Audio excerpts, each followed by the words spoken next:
Hey, I'm Callie Lewis. You're watching Geek Brief TV. This is Brief 73.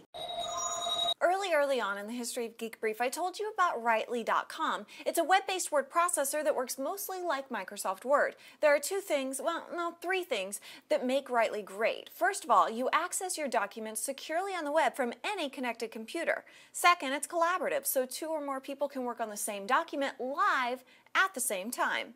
Third, it's free, so you may never have to pay for Microsoft Word again. Hopefully all of you who know about Writely are using it, but we pay attention to tech news all the time, and somehow we missed that Google opened Writely back up for new signups over a month ago. If you wanted to try it and couldn't get in, you can now. Sorry.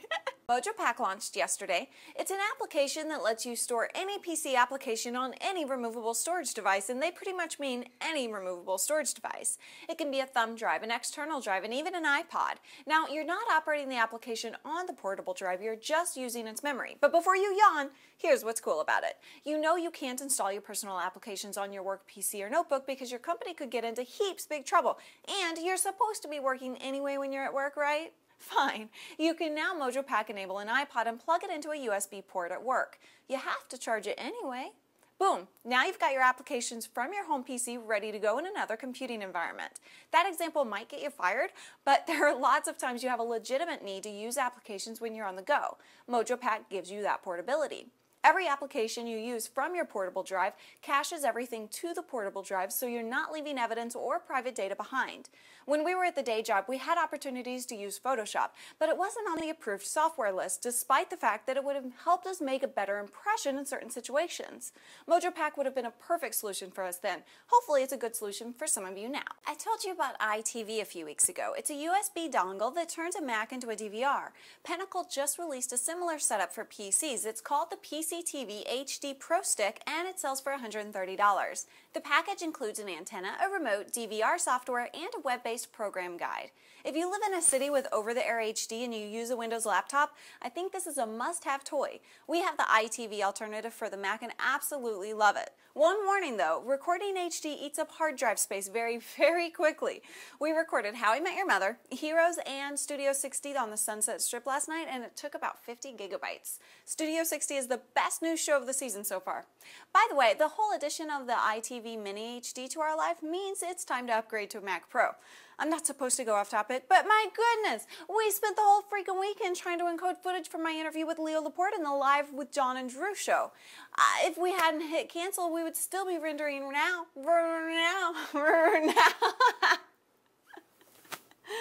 Case in point. Case in point.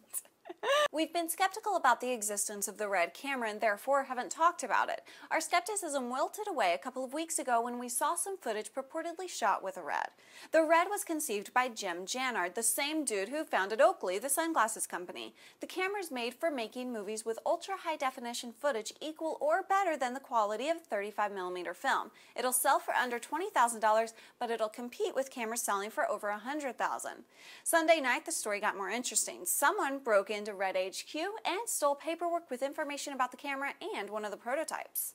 Bum, bum, bum. Here's one for all you entrepreneur types in the Bay Area. Podshow, my business partner, is sponsoring the Momentum Conference. It's a conference about the explosion of digital media. You can pay $625 to attend, or you can go to momentum.podshow.com and get your juice for free. People keep asking for my take on the Apple crackdown on the use of the word podcast. Now, I love Apple. I wouldn't be here talking to you guys right now without Apple, so I'm slow to criticize them and quick to give them a break. It's a weakness, I know, but at least I'm open about it. My sense is that Apple sent the cease and desist letter to Podcast Ready because Podcast Ready offers a viable Apple alternative for getting podcasts. People are talking about dumping the name podcast, but there just isn't a replacement name that has the same buzz. I like the word and I like that it has a connection to Apple, but I don't want to see Apple take over when and how it can be used. Apple successfully set itself up as the center of the podcasting universe, but Steve Jobs' keynotes aren't released as podcasts yet, so I don't see how they can claim the name. I'm Callie Lewis, your fearless leader.